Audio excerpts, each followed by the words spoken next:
What's up, everyone? It's the Autistic Scyther here, and this is part 2 of Top 10 Favorite Castle Levels in Video Games. That being said, if you want to see part 1 and of course see numbers 10 through 6, that video is up now, so I suggest you see that video before coming back to this video and seeing the remaining 5 entries. So with that, let's get back into it. Moving on next at number 5, we have Solm Castle from Fire Emblem Engage. Alright, now in all fairness, when it comes to Fire Emblem games, there have been a lot of different castles in Fire Emblem. However, there haven't been that many mentions of castles that have been seen in full battle.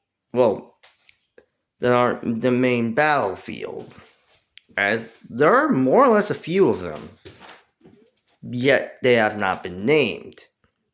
So that being said,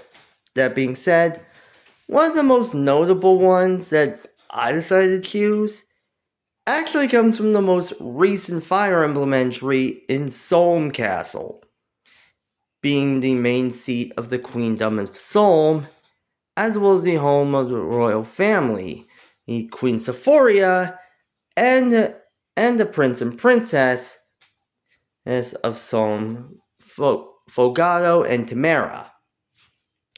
And honestly, this one is one of my favorites because they're basically, it's kind of an interesting, while it's a standard castle, it seems more like the home of a black family.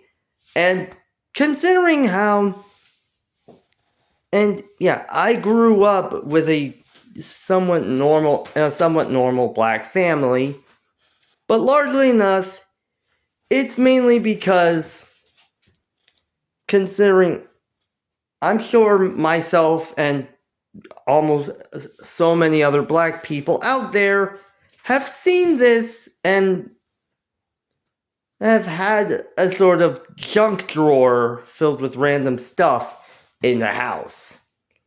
And basically in Fire Emblem Engage, this is the same case. It's basically, they're so casual that they just store their emblem ring in a doodad drawer, which is pretty awesome to say the least. However, that being said, it does serve as a battlefield, especially after Hortensia basically shows up and holds Queen Sephoria hostage in order to find her sister Ivy, only for you to face off against her as well as the four hounds in order to basically rescue Queen Sephoria. And it's a pretty solid area, especially when you consider that the four hounds and Hortensia are basically holding the main throne room as your own, which really does say a lot. Plus, as it does get mentioned, the floors of Solm Castle are slippery, and as a character also mentions, it's enough to make that character fall several times. So, yeah. I really hope we get more castles like this in Fire Emblem Fortune's Weave. Just, here's hoping. Moving on next at number 4, we have Royal Road from Kirby's Triple Deluxe. Yep, this time we're moving on to the Kirby franchise. And honestly, as much as I like this, Kirby Triple Deluxe is known for having some pretty solid stages. And in all fairness, they're also pretty fun, to say the least. The big one comes courtesy of the final of the final world that you go to, Royal Road, which is basically on Queen Sectonia's home turf. Yeah, I didn't know this entire area was basically a castle, but for the most part, all that it is just largely a somewhat of a boss gauntlet or a boss rush where you face off against all the past bosses and mini bosses is in the game before basically making it in order to rescue King Dedede from Taranza, who kidnapped Dedede in the first place because he believed that he was a hero in order to save Queen Sectonia after she went a little crazy. And then, not only do you have to face off against Dedede in his masked form, but you also have to face off against Sectonia as a whole. Granted, she does eventually end up going into her one-winged angel form, but even with that, this proves how much I love boss gauntlets.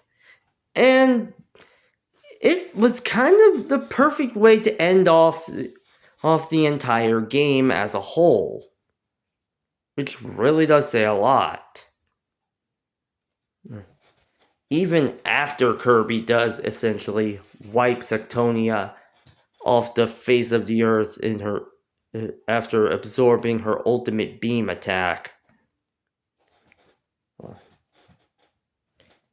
Moving on next at number 3, we have Ikana Castle from Legend of Zelda Majora's Mask, or the Ancient Castle of Ikana. Alright, moving on next. When it comes down to the Zelda titles, the same thing can somewhat be said for Zelda as it said for Fire Emblem. However, Zelda, more often than not, when it comes down to Zelda, a castle does play a somewhat pivotal role in the Zelda games. More often than not, Hyrule Castle. However, honestly, when I was planning this list, I knew it had to be either one of the two castles from the N64 titles. And as much as I want to mention about Ganon's castle in Ocarina of Time, it's kind of something that almost everyone has mentioned. And as much as I've played through Ocarina of Time, I never got that far. That being said, I had to choose Ikana Castle. And Majora's Mask is one of the, if not the spookiest games in the Zelda franchise by far.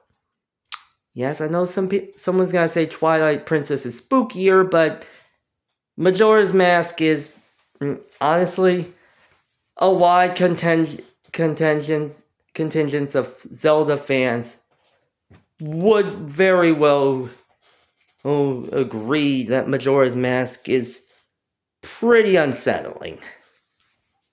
That being said, the fact that you end up going to Ikana Canyon as one of your fourth areas, since it basically looks like a war zone, basically, it's already seen to be creepy, since you have Gibdos that are basically circling around a house.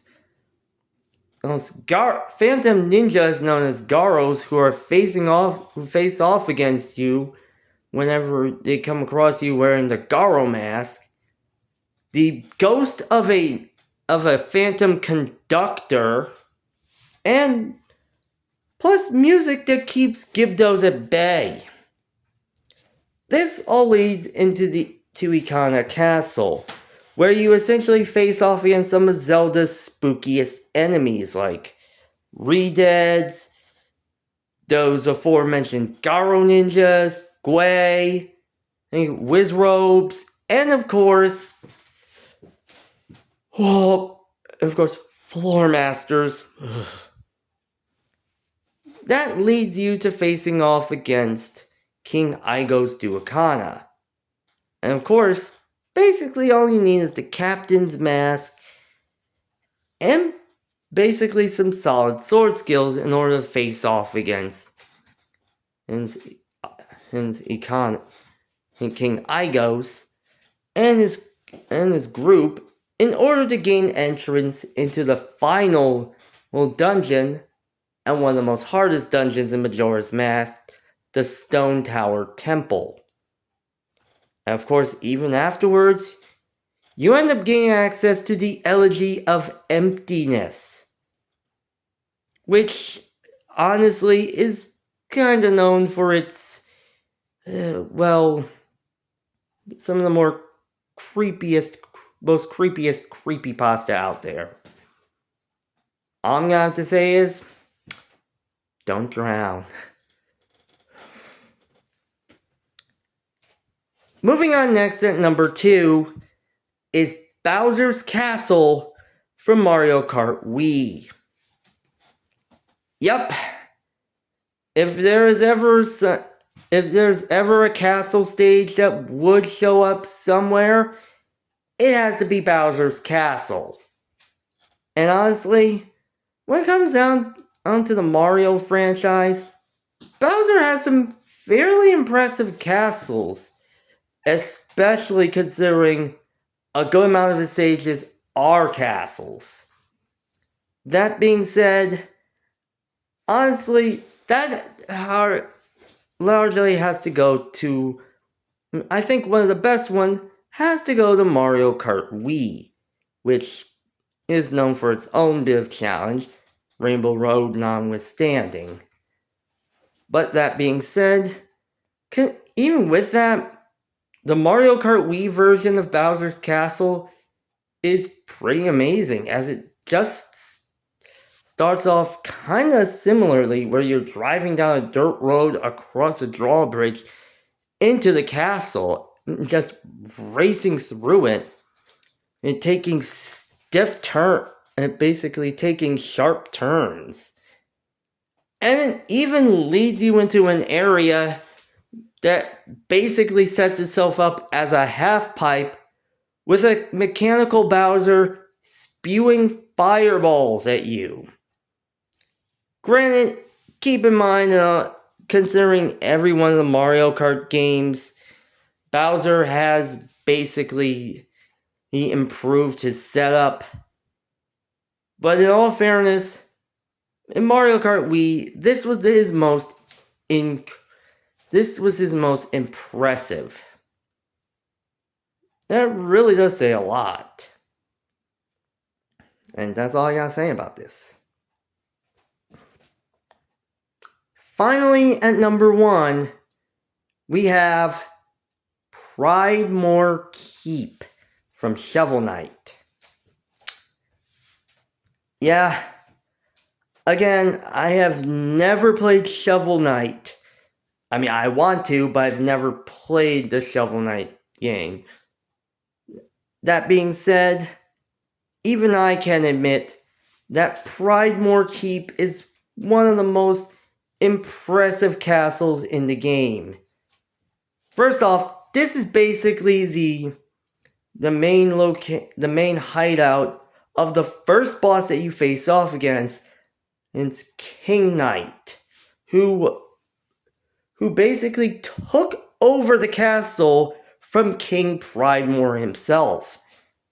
And basically, Pridemore Keep is just one of the most opulent castles fitting of this monarch, with traps, chandeliers, a treasure room, just the whole 9 yards. And honestly, I really don't know much about it, but honestly, I gotta admit, if there's ever one that counts as the best castle, it's gotta be Pridemore Keep. That's all I gotta say. And those are my top 10 favorite castle levels in video games. Like, comment, and subscribe. I'll see you next time.